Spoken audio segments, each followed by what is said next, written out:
Is everybody in? Is everybody in? The show is about to begin.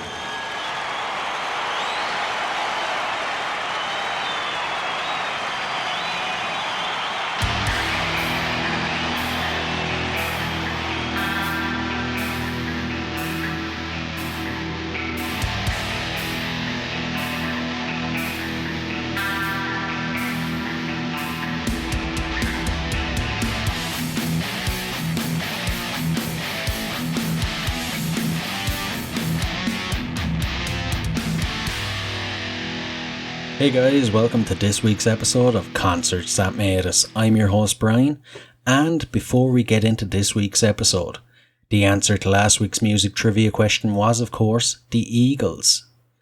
Now for this week's music trivia question.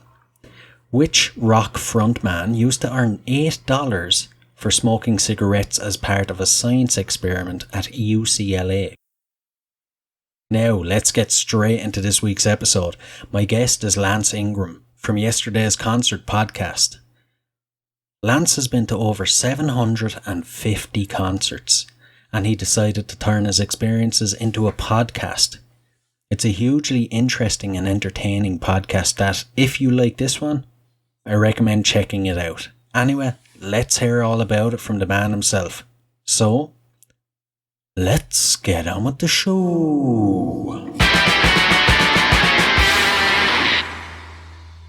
Hey Lance, you're very welcome to Concerts That Made Us. Hey, I'm really excited to be here, Brian. I'm delighted to have you. So how are you doing today? Doing pretty good. Seasonal allergies down here in Memphis, Tennessee are getting the best of me. But other than that, things are really good. Concerts are back, and got a couple on the docket this year, so no big complaints from me. How are you doing, Brian? I'm not too bad. I've got a concert-wise, I think I have 2 or 3 confirmed at the moment, but hopefully I'll be adding to that list. Who's on your docket coming up? Guns N' Roses. That's been on my docket for I think 3 years at this stage. It's been rescheduled. So hopefully it actually goes ahead this time. Then the Chili Peppers, I think, and there's one, I think, Foreigner, Toto, and someone else is playing with them. That should be good. There was I had tickets to see Ozzy Osbourne, but he keeps rescheduling. I think it's nothing to actually do with the pandemic. I think it's just his age and, his well-being. Yeah. What about you? Sure. Now you got some big ones coming up. Yeah. So next week, on Tuesday, I see Slipknot, and on Wednesday, I see Tame Impala. Trying to think of I know those are and then John Mayer's in a couple of weeks. Slipknot I got for like $20. I was like, hey, there's a trip down memory lane right there for you. So I was like, why not?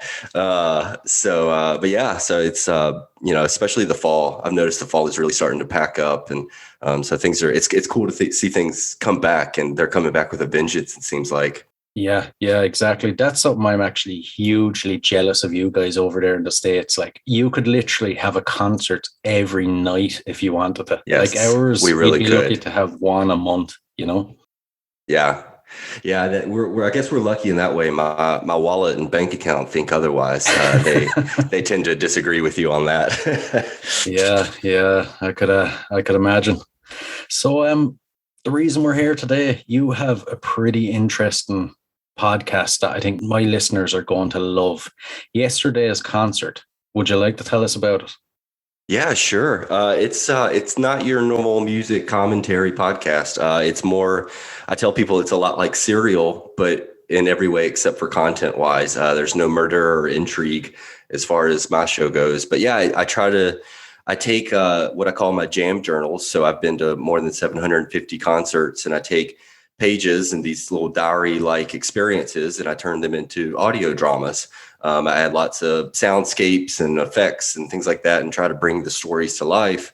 But the point of it is to connect with other music fanatics in their own experiences.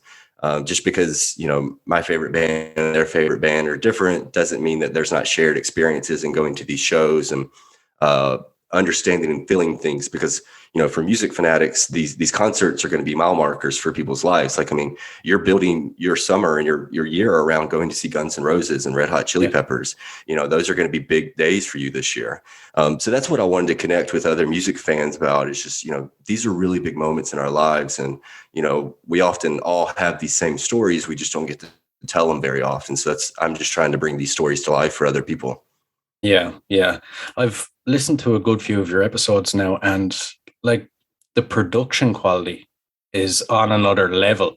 But there's something that kept sticking in my mind. It kind of reminded me of, this Graceland, that podcast. Yes, it's funny you say that. Really? You've heard it before, so. Yeah. Graceland was a huge influence for me. It was kind of the turning point, because I started this project back in 2017. And the first episode didn't go live until September of 2021, to give you an idea of how long I've been working on it. So the thing about it was I had been compiling these stories just for my own personal keepsake. A lot of it was just kind of like, jotting down a memory or running through the set list or why that show is important to me. Just these real brief memories. And then I heard, I'd been thinking, like, what am I doing this for? What are these stories going towards? And then I heard Graceland, and I was like, that's it. That's what I want to do with these stories. I want to bring them to life like he's doing with these other stories. His stories are a little more like serial in content. You're going to see a lot more murder and intrigue. But yeah, that was actually like a really, really big influence on me. And that show has continued to be a big influence on me, just in terms of production values and the stories that he tells and the way he tells them. That's a big deal, because, you can read these these music biographies and things like that, and you can see the stories, but you can't feel them. So I really like the way that he's casting new light on these stories that we may have heard dozens of times before. You do a great job at keeping the listener engaged. It's exciting the way it's not just you're reading from a journal or you're telling a story about a concert you went to. Like, you're a great storyteller. You add little bits into the story. I was listening to the Jerry Garcia one, and the thing about your man getting searched by the cops. Like, it's little nuggets like that you throw in to keep the listener engaged and entertained. Yeah, I appreciate that. That's really kind of you to say. I mean, I think that's the, one thing I've realized in going to all these concerts is, I go to a lot of them by myself, and I end up talking to my neighbor or talking to somebody I meet in the beer line or whatever it is. And, we all have stories to tell. We all talk, when we're at a concert, we're there for one thing. So we already have that thing in common, and we can start talking about it. And, I find that, like, especially with like the Dead and somebody that's as huge as the Dead is, when people tell me about seeing Jerry Garcia in person, I'm all ears. I met somebody the other day that saw the Beatles in 1966 when they came to Memphis. And I mean, I begged the guy to tell me every single detail of the story. And I mean, he was telling me about just, the day after, and, how his, like, because that was when it was right off the heels of John Lennon making his comments about being bigger than God. And he was talking about his Sunday school teacher was like, bashing him for going to the concert and stuff like that. So it's just, those little stories like that are what really bring those memories to life. And, it's what I mean when we talk about the mile markers, because the concert is only a minute of the actual memory that you have there. So it's a really, that's what I wanted to get into the stories, is like, these are just my stories, but I hope people are able to connect to them through those little nuggets like you talked about. Yeah. And 750 concerts. Like, oh my God, how many years is that spread across? Since 2005. So it's roughly, what's that, 17? I'm not great with math. Jesus. That's a lot of concerts in even that space of time. Yeah, it is. And my personal best was in 2019. I did 162 concerts in 1 year. There's actually somewhere on my website, there's a breakdown. I did like, X number of headliners, X number of festivals, sets, and everything like that. So it was really cool to see. And it was like something like 30, 40 different venues and all this stuff. So it's really cool at the end of the year to like kind of break it down. And I do have to say, like, that was an exceptional year. I think it was the universe preparing me for 2020, getting it all out of my system for a minute. But yeah, that's, I am very fortunate, and it helps that I live in a music town. Like, Memphis is no stranger to good music coming through. Very true. Very true. So we might touch on your concert experiences for a bit. Sure. Can you remember the very first? I'm sure you can remember. You do a podcast about it. Can you remember the very first concert you were at? The one that got you hooked? So I have a first concert, and then I have my actual first concert. I say 750. I know it's more than that. There's plenty that I don't remember. My very first concert that I wanted to go to, that I begged my parents to let me get a ticket for, was 2005. It was Leonard, Skinner, and the Allman Brothers. I grew up in Mississippi, so you can take me out of the South, but you can't take the South out of me. So it was, I grew up on classic rock radio. I was a big fan of Leonard, Skinner. I love the Southern rock. The Allman Brothers were cool. I really dug their bigger radio hits. I had no idea that they were more of a jam band at the time. At least their live shows. So I know I'd been to shows before that. I knew there was concerts that I'd been to. I have very little memory of them, but I know there's at least a dozen. But yeah, it was that Leonard Skinner and Allman Brothers show, and it was a double co-headlining tour. I think Skinner played like 90 minutes, and then the Allman Brothers played like 2.5 hours. I was not expecting the Allman Brothers to do as much jamming as they did. I mean, it was really like adventurous and expeditious, and I had no idea about any of that. But yeah, I went with my dad. My dad took me. Luckily, I have a really great relationship with my dad. He's taken me to see a lot of classic rock legends. Like we've seen Bob Dylan, the Eagles, Eric Clapton, Fleetwood Mac. We've seen a ton together, Tom Petty. And so that was a really special moment for me, even though I was a teenager and wanted to be cool and do my own thing. I got to go to my first real concert with my dad, and it was, we talking about the show afterwards and dissecting what they played, what they didn't play. We were talking about how they didn't play Ramblin' Man. Like, how do you not play Ramblin' Man? It's like, well, we didn't know there was a history behind that. So yeah, it's a fond memory that I get to have. Yeah, yeah. And what makes a good concert for you? What has to happen for you to walk away saying that was one of the best? Oof, that's a good question. I mean, it's hard to say because, when you start thinking about the best, you have to kind of put them on levels. Because, my favorite concert that I've been to is Paul McCartney. I saw him at the Dallas Cowboys Stadium, which is like 80,000 people. It's huge. It's a Beatle. He has all this legacy. He's got like 60 years of, singing and playing these songs going in. But then I've seen shows in little clubs and lounges by up and coming artists that were they knocked my socks off. They had none of the stage production. They have none of the legacy.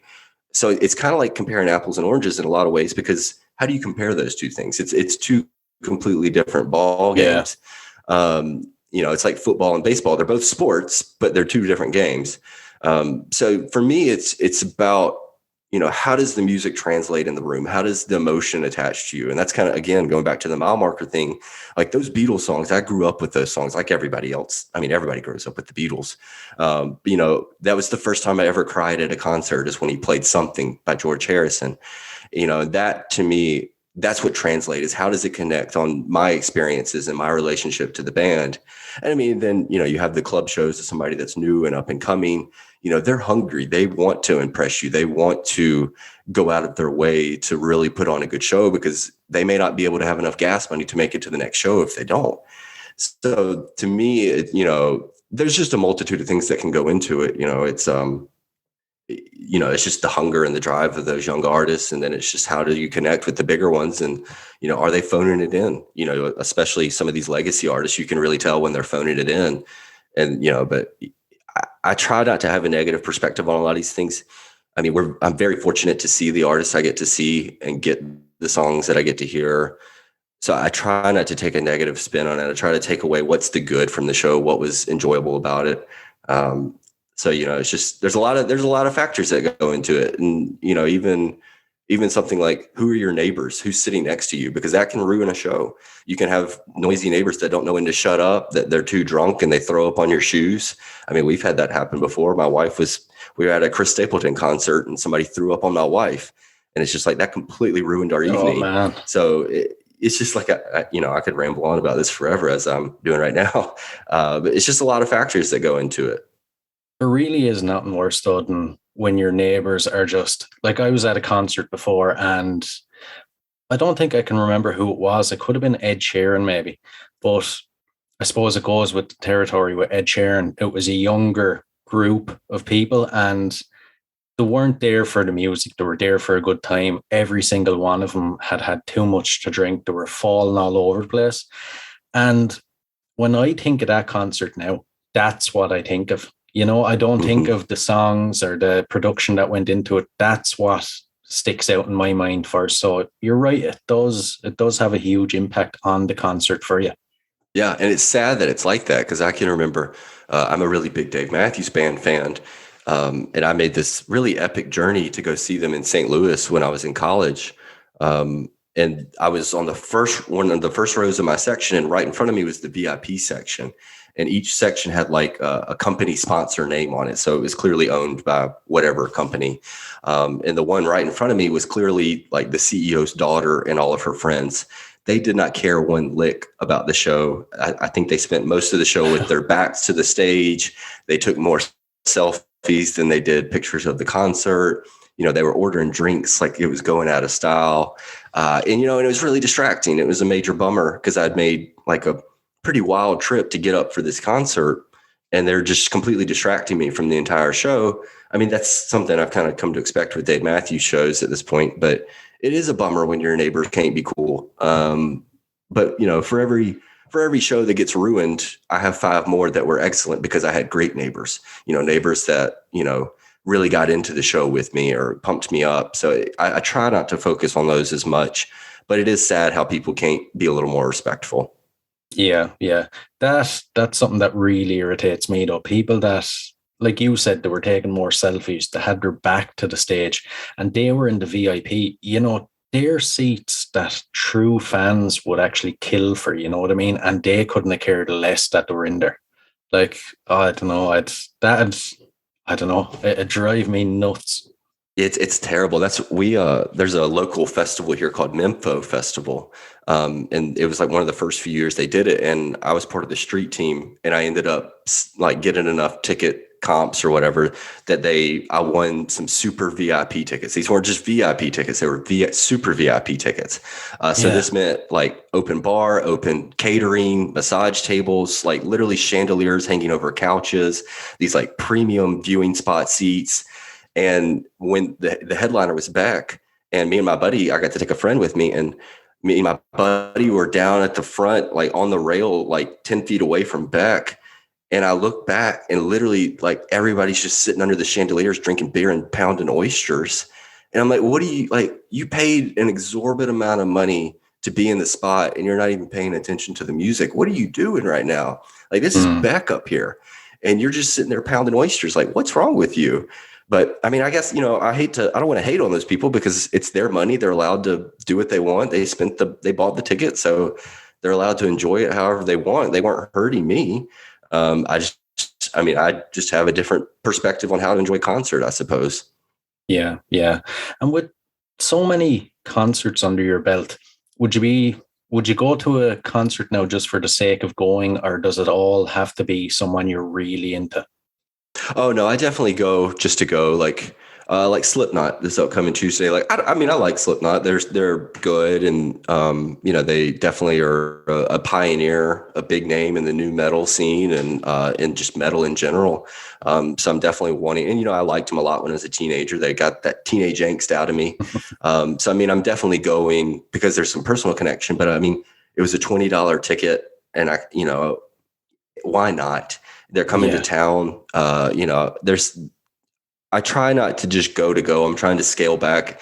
I got really bad 2019, last year, 2021, about kind of just going to go because I like a lot of music. I have fairly broad taste. And so it's like, well, I like that one song. I'll go check them out, see how their show is. And it gets expensive. And then, I'm away from my wife. I don't get to spend as much time with her. So I'm trying to scale back on doing that. But yeah, I mean, sometimes I'll go, like, especially if she's out of town and there's nothing else going on. Like I saw Bon Jovi. It was actually a memory for me 2 or 3 days ago, or it was 5 years ago, but it was the anniversary of the show was like 2 or 3 days ago.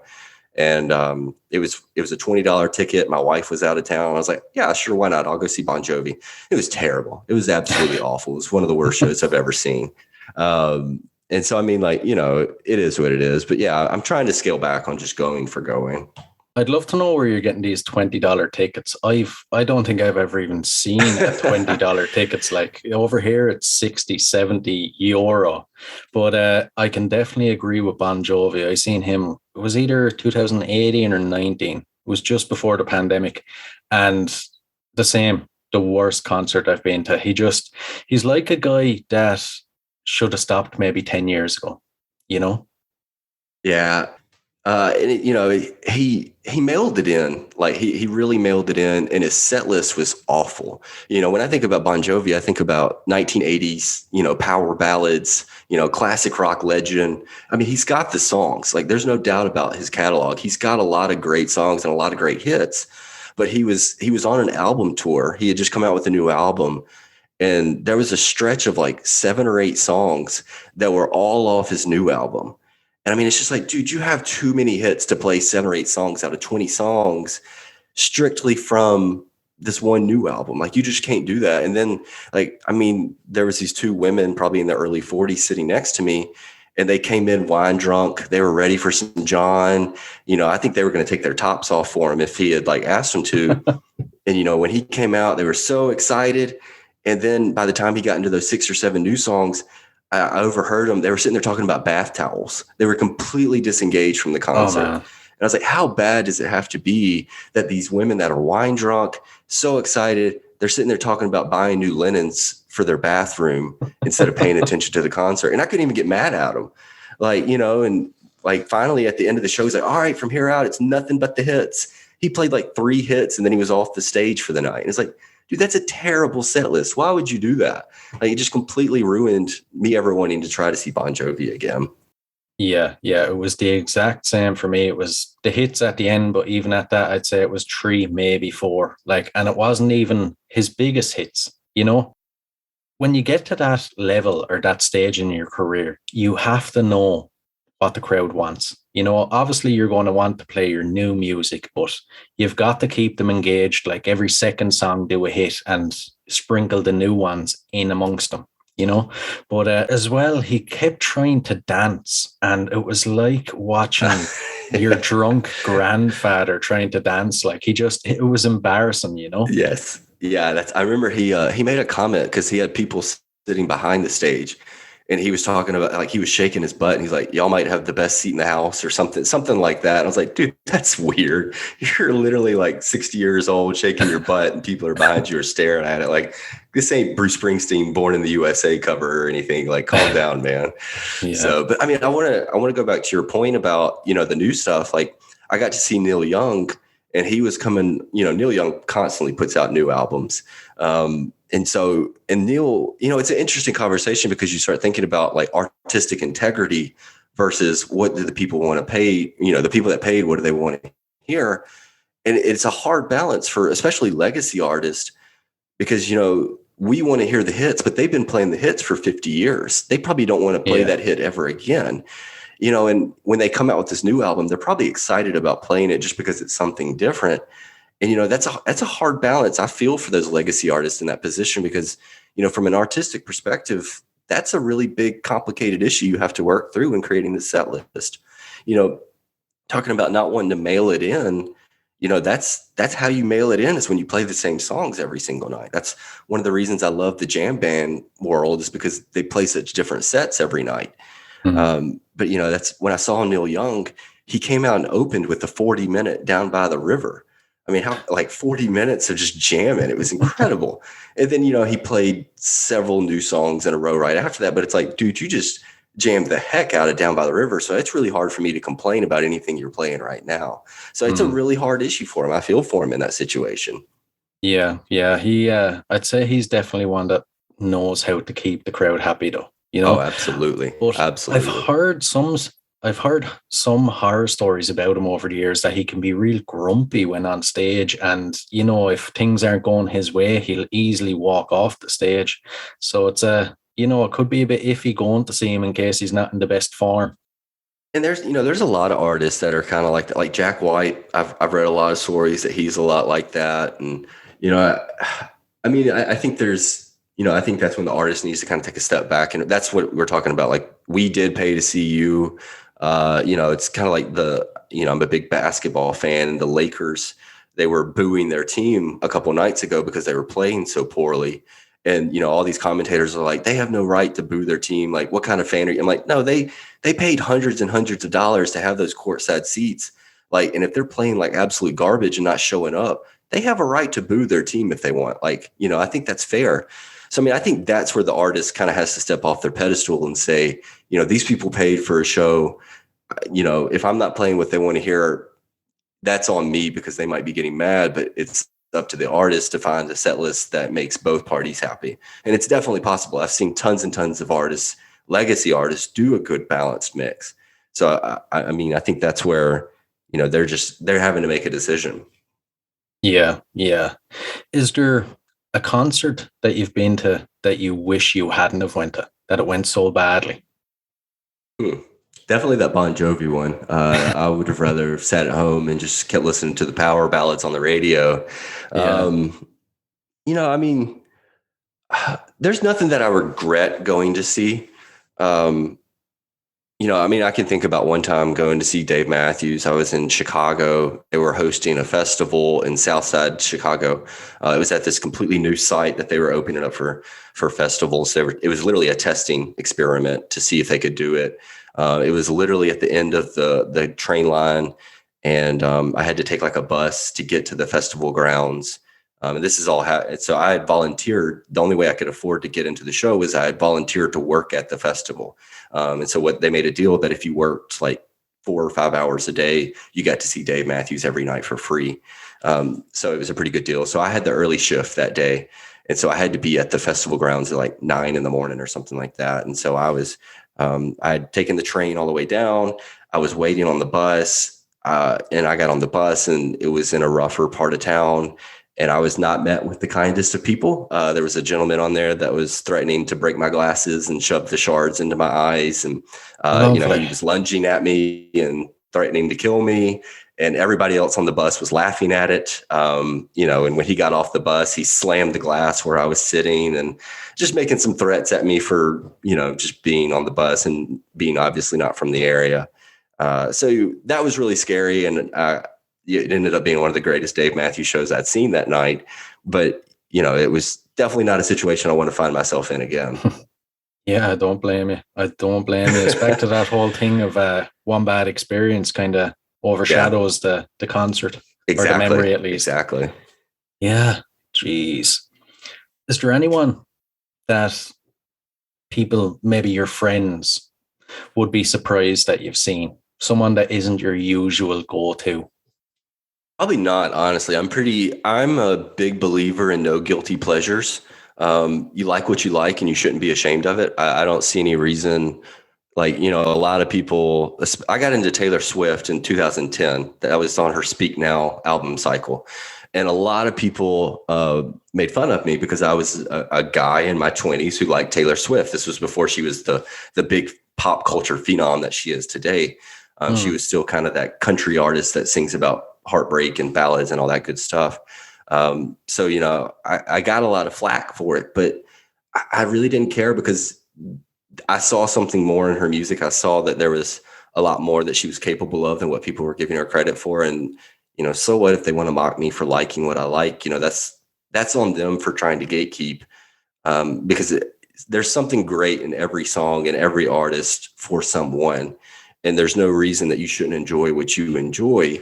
So why be ashamed of that? And, I have no bones admitting, I love female driven pop music. Like it's really great to go exercise to. And there's a lot more depth and production value that a lot of people don't give it credit for. So no, I don't really think there's anybody that would catch anybody's none of my friends would be caught by surprise. And most of my friends know that I'm an avid enough. Like, I mean, I saw Harry Styles by myself last year. That was quite an experience. But I had no shame. I was there and it was nothing but like teenage girls, and I'm a 30-year-old guy sitting there by myself, but like, no shame. I love his music, and I'm not going to, not go just because I'm afraid of my gender and what I'm doing there. Yeah, people could say what they want about Harry Styles, but I bet he actually puts on one hell of a show. I imagine in years to come, we're going to look at him like the way we look at the Rolling Stones, Mick Jagger. He kind of has that kind of air and feel about him. It was a great show. There was a little bit, I don't know his personality well enough. I'm not like a super fan or anything to know what he's like in other concerts. It was the first time I'd seen him. I don't watch concert footage of him or anything. I just listen to his albums.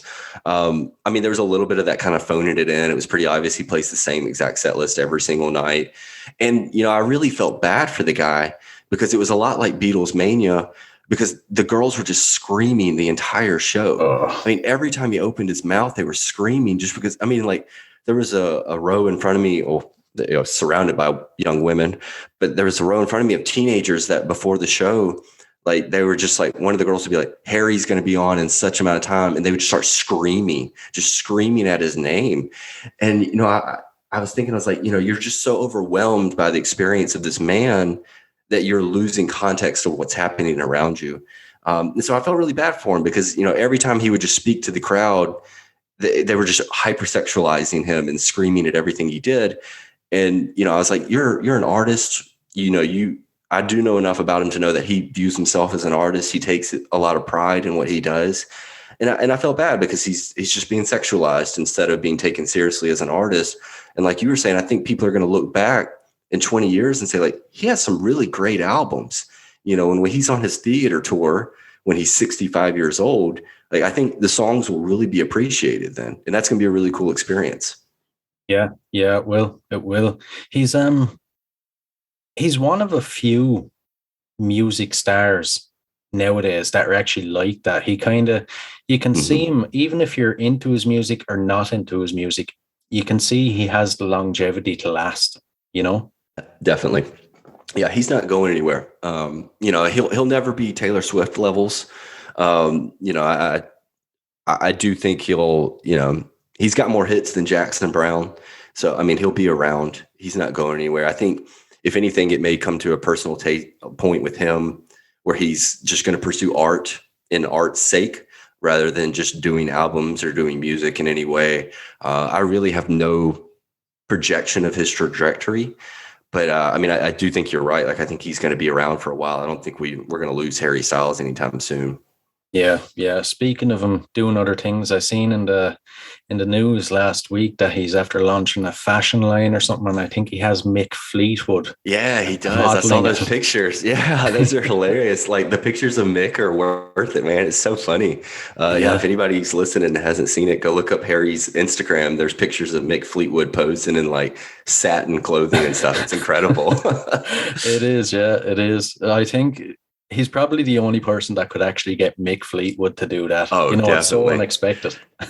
Well, and that brings up a point. It's really cool that he has such reverie for Fleetwood Mac. Like, I know him and Stevie Nicks are really close. There was a interview or a big feature article on him in Rolling Stone a couple years ago, and it was talk about like he took his mother to see Fleetwood Mac. And he was talking about just going backstage and hanging out with Stevie Nicks and just how kind and tender she was to him. And how in a lot of ways she was kind of being his mentor for this, solo career that he was going on. But yeah, it's really cool when you see these younger artists having a lot of respect for those legacy artists that really paved the way for them. You have a lot of artists that are younger that don't really seem to care. So it's really cool when, they pay their respects and, make obvious that they didn't just earn this, that somebody paved the way for them. Yeah, exactly. That, for me anyway, personally, that would actually make me respect an artist even more. I hate seeing an artist nowadays who's like, you feel like if you went to them, who's the Beatles or who's Fleetwood Mac, to be like, who? Yeah, it's sad. Is there a gig that you've missed out on? because I know personally, I had tickets for, I think there was 2 or 3 big ones that I couldn't go to for reasons, but it was REM and Mm, the Doors when they reformed in the early 2000s.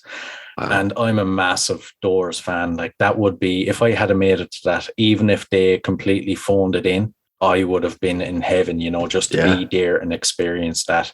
But Yeah. unfortunately, I missed it out on it. And I think I had tickets to see Meatloaf as well back in 2009, Wow. but unfortunately didn't get to go. Is there any that you've missed out on? I think the majority of the ones that I've missed out on were like moments in time. I say that as in, like, to give an example, in 2008, I went to school at the University of Mississippi, which is in Oxford, Mississippi. It's about 90 minutes south of Memphis. So that was a big part of why I chose to go to school there, is because we could come up and go to concerts.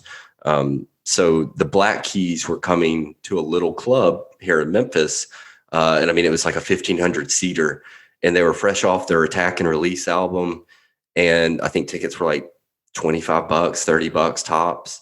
And I begged all my friends, I'm like, somebody go with me to this concert. Somebody go. Like, and I couldn't find anybody to go with me. So I skipped it. I just missed out on the show. And then, like, the very next tour, they're playing like arenas and like headlining festivals and stuff. And it's like, Yeah. we could have seen the Black Keys in this tiny little club, but we chose not to. Mm.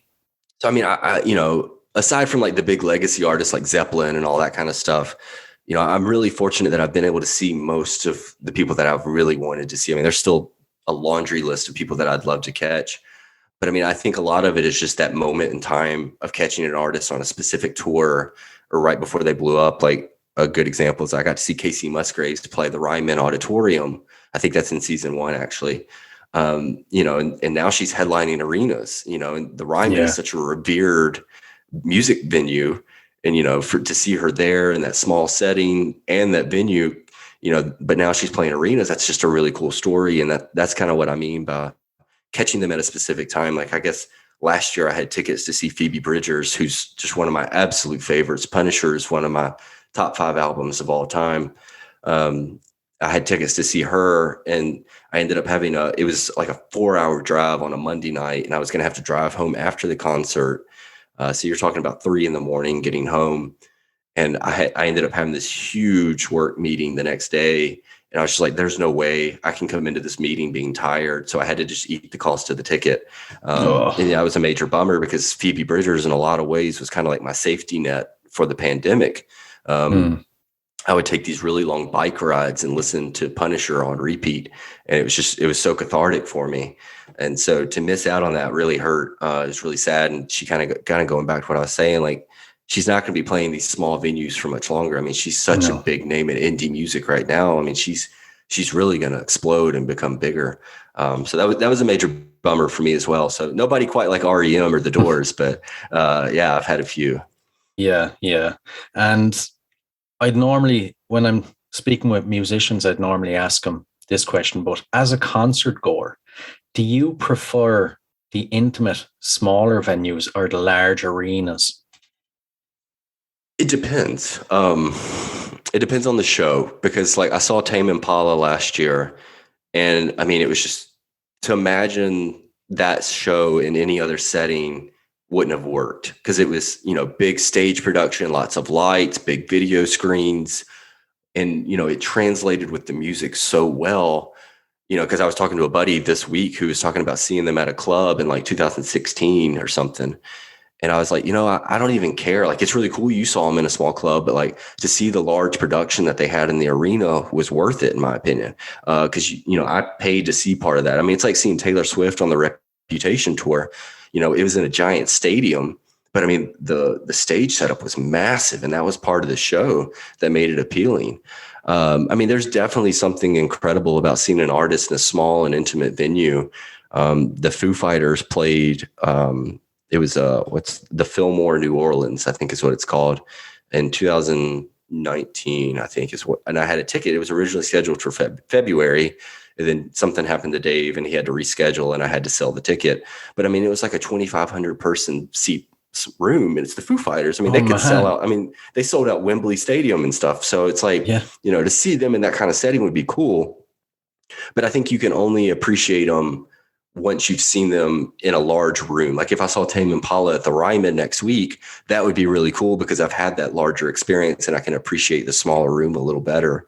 Yeah. For smaller artists, it's kind of difficult because like there's a band in America called Moon Taxi that they have some pretty decent. They're pretty good, or they're really good, but they have some decent growth and popularity.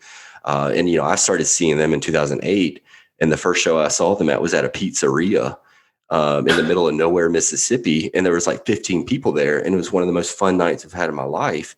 And now they're playing, small amphitheaters, small amphitheaters and theaters, and just a couple of smaller arenas. And it's just a different show now. Like, it's hard to say like the current shows are better when the smaller shows are great because, you're high-fiving with the band in between songs. It's really hard. So, I mean, it's just kind of it could go either way, really and truly. I think there's a lot of things to enjoy about both. People talk a lot of crap about arena shows, but if you get a good seat where the sound sounds good, it's still a great show. Like you're not going to have a bad time. Yeah, exactly. Yeah. I couldn't agree more. One thing though, the Foo Fighters, I couldn't imagine seeing them in a smaller venue. I almost feel like it would take away from them because they're such a large arena rock band. Yeah. I feel like there's some artists out there who are more suited to the bigger venues, and to see them in a smaller venue, it just wouldn't be as good, Yeah, I did an episode on them this season. It came out a couple of weeks ago, but it was, I talk a lot about how they are just your standard, typical stadium rock arena rock band. I mean, they almost pander to that kind of crowd and that setting. And, there's nothing wrong with that. It works for them. It's part of their band.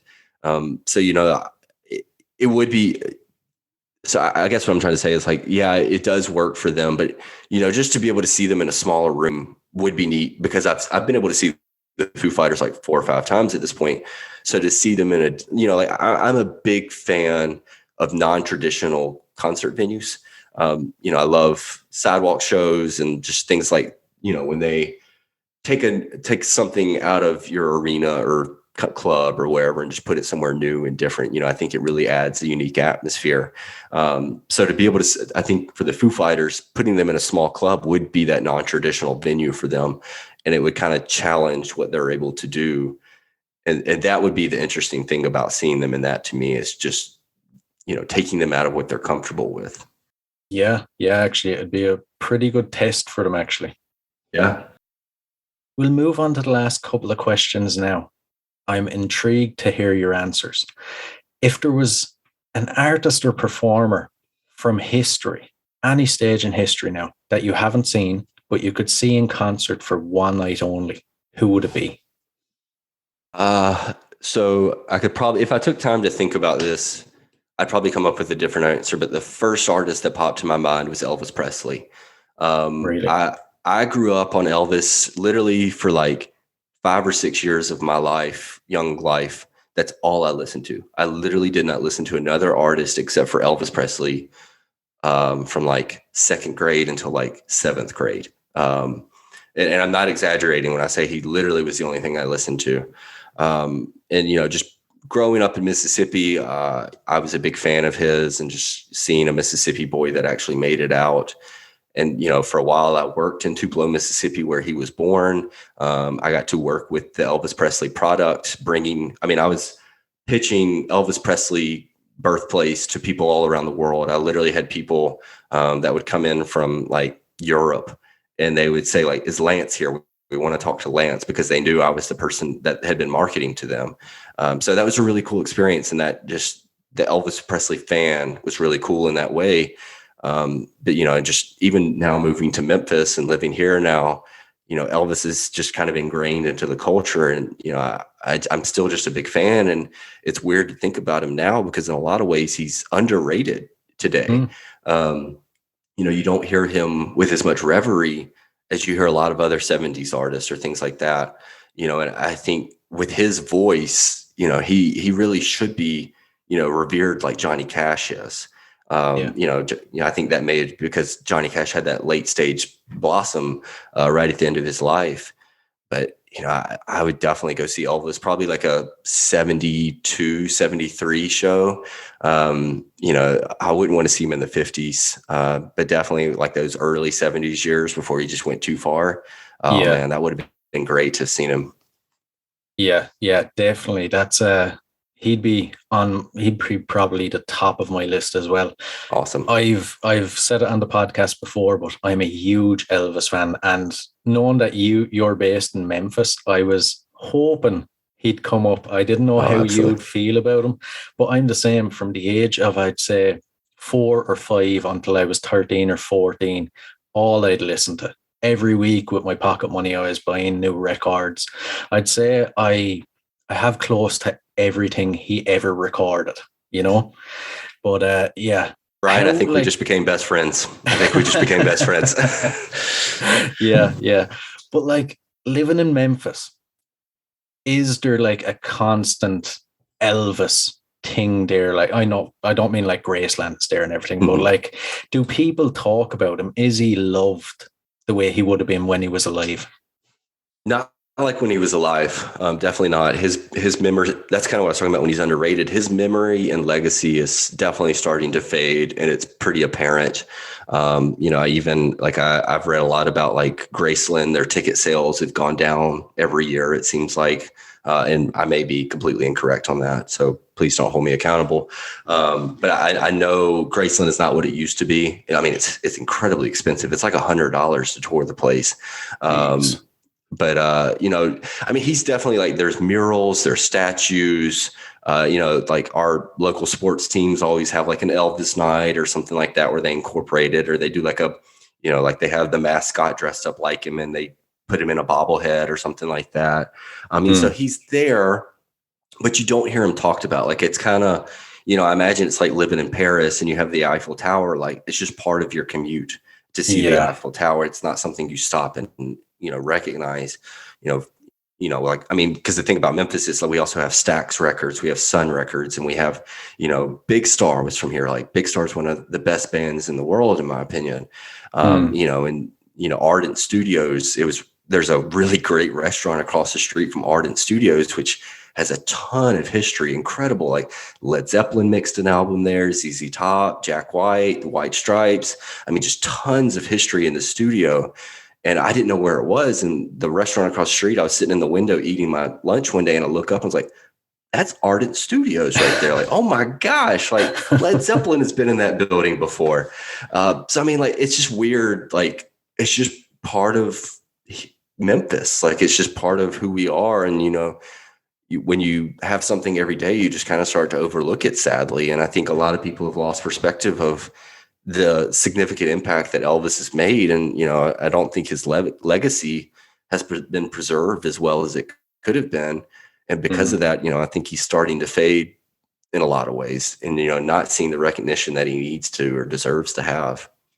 Yeah, yeah. I think part of it is maybe they went too commercial with him, and he became, the Elvis Presley name just became this big sort of corporate machine, and it took away from his legacy.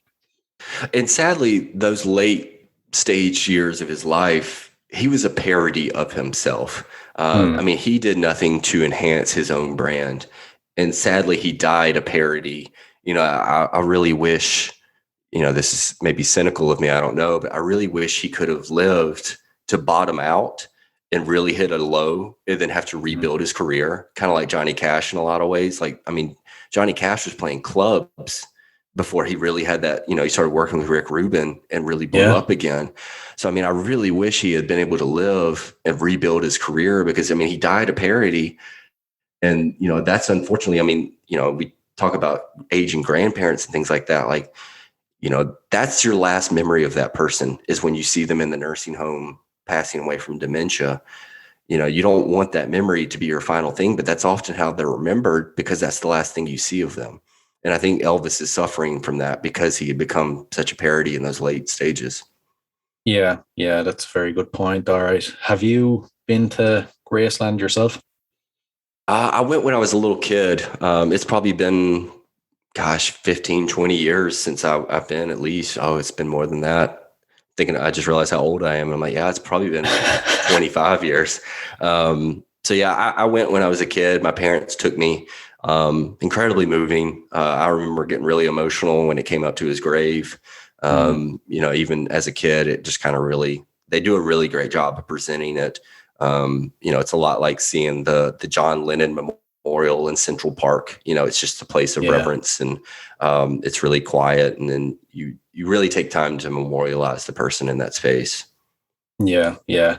It's the top of my bucket list. At some stage, I'm going to end up there, but I know I'll be the same as you. I'll be like a grown man walking around, like crying my eyes out, and Well, Brian, I'll be. I'll make a deal with you, Brian. When you come, I'll go with you to Graceland. I'll go with you to visit Graceland, so that way we can Deal, take it in deal. together. Sounds like a plan. So, we'll move on to the next one. If there was, again, any artist performer from history that you could be locked in a room with for 24 hours, who would it be?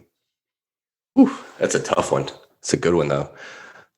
Again, the first person that came to mind, it's probably, if I sat and thought on it, this probably wouldn't be who I'd end up on. But first person was Bob Dylan.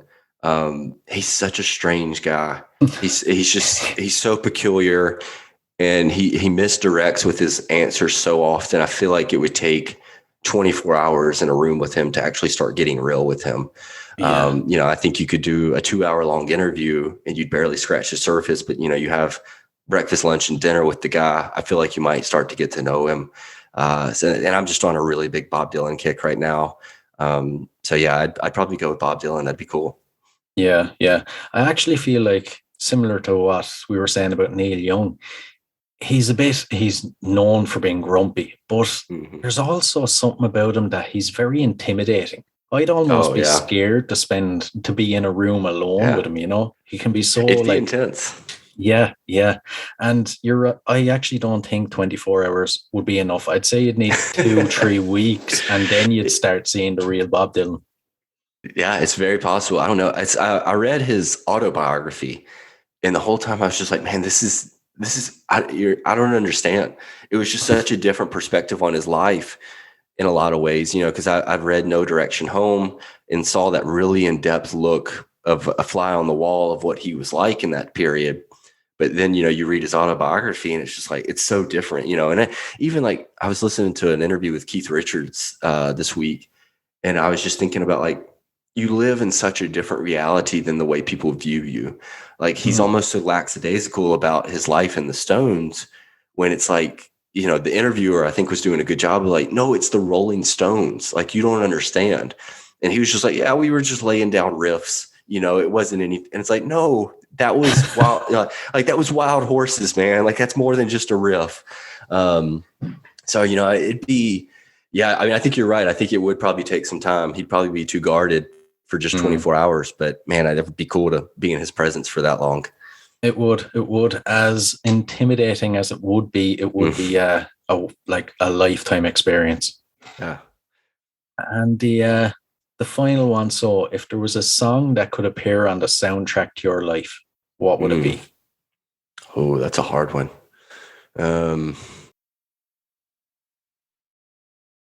Just because we've been talking about Elvis so much, I'm gonna go with my favorite Elvis song. I don't think it's indicative of me in any way, but I just love it. Suspicious Minds. That Aloha from Hawaii version is just top tier. So I'm gonna pick that one just because it's so anthemic. It captures his voice so well. It's just got such powerful lyrics, and it was always performed so well by him. I'm gonna say that one. I'm sure, again, if I spent more time thinking about it, that I'd come up with something different. But I think at my roots, I'm such an Elvis lover that I think I owe it to him to have that. Perfect. I love that answer. Great song out of all the hundreds. Oh yeah, absolutely. Yeah. So before I let you go, do you want to tell the people future plans of the podcast, where to find it? Sure. So yesterday's concert podcast, it's available everywhere you get not just concert podcasts, but just podcasts in general. You can also go to our website, yesterdaysconcert.com. You can find out some more information about the show, about me, just different things going on. You can listen to some of the back episodes. We're right in the middle of season 2 at the recording of this. And I'm working on season 3 right now. I got some fun things planned. I do what's called encore episodes between seasons. And I've got some pretty fun things planned for this season of encore episodes coming up soon too. So yeah, come check us out. Brilliant. Plenty of stuff for people to look forward to. So yeah, definitely.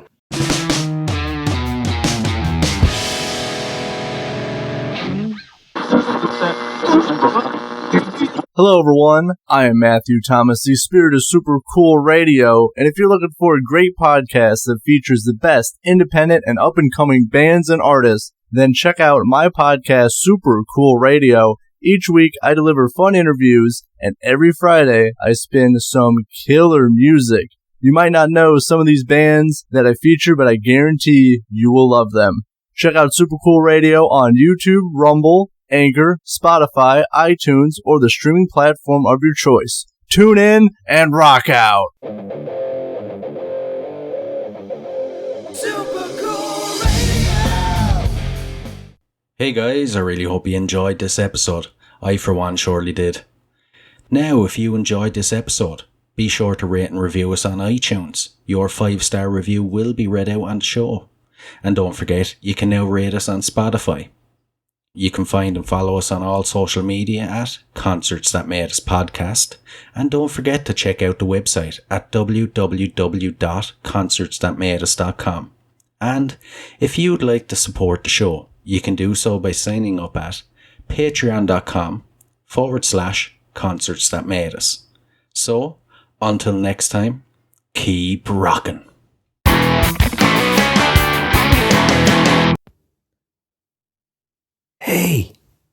Hey, what are you guys still doing here? The show is over. It's over. You can go home. Go on. We'll see you next time. We'll be here. Bye.